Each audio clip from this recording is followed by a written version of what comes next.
Alright, hey guys, today we are going to be going over some of the rules in our classroom. And one of the first things we need to remember is in all of the classrooms, whether we are in the gym, lunchroom, recess, we need to respect our teachers. If they tell us we need to stop, we need to stop. We need to use our listening ears, our looking eyes, and our quiet mouths. We also need to remember our hands. Say to ourselves, we don't touch other people because that can make other people feel unsafe and make things unsafe for you too. So one of the first things we're going to go over is how we properly sit at a table. We all have our own table spots, which means that we can have our things on our table and don't have to worry about other people's things. So when we are sitting at our table, we should always be in our spot. Our hands should either be calmly flat on the table or in our lap when our teacher is talking. This helps keep our bodies calm, our bodies safe, and helping to ensure that we are listening to what the teacher is saying. If we have a question, what is a way that we can get our teacher's attention? Should we be bouncing in our seats, saying, help me, or pick me, or I know, I know, I know? Is that a proper way? Or do you think we should quietly raise our hand?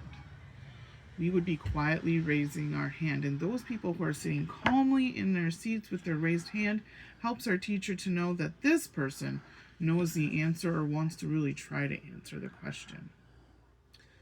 Another thing we should be doing when we are in our workspace is listening to what the teacher is saying so we know what we need to do. If we're busy drawing or playing with fidgets or things at our desk, rocking back and forth in our chair, it can be really hard to stay focused and pay attention. So we need to sit calmly so we can listen to what materials we need and get out everything that we need to use. Instead of just sitting at our table, another spot in our classroom we might need to sit in is our meeting area in front of the smartboard. And on the floor, we all have numbers, and you will be given a number which is on your table. So for example, I have the number 7. So I am going to find the number 7 on the table rug, and I'm going to sit there. Should I be standing on my number? Only if we're doing a dance and the teacher will let us know. Or I will let you know that we're doing a dance. But you have to stay on your number spot. If we're not on our number, what do you think could happen? Do you think you could bump into other people? Do you think you could stand on a different person's spot and maybe get them confused? Because where's their number at? So stay on your number spot, and you're going to stand there calmly with your hands at your side. And then when it's time to move, we'll make sure there's plenty of wiggle room so nobody gets bumped into.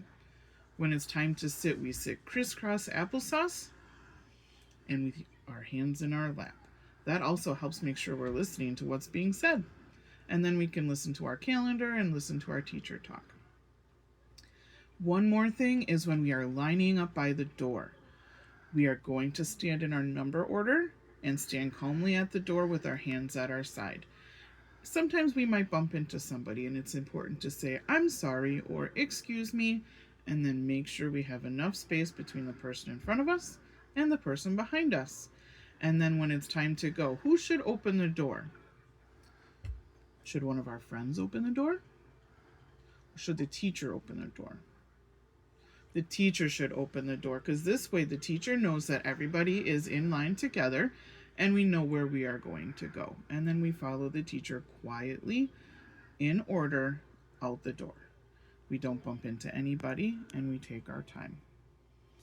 And then we look side to side, similar to when we're walking outside, to make sure that there's no other students in the hallway so that we do not bump into anybody.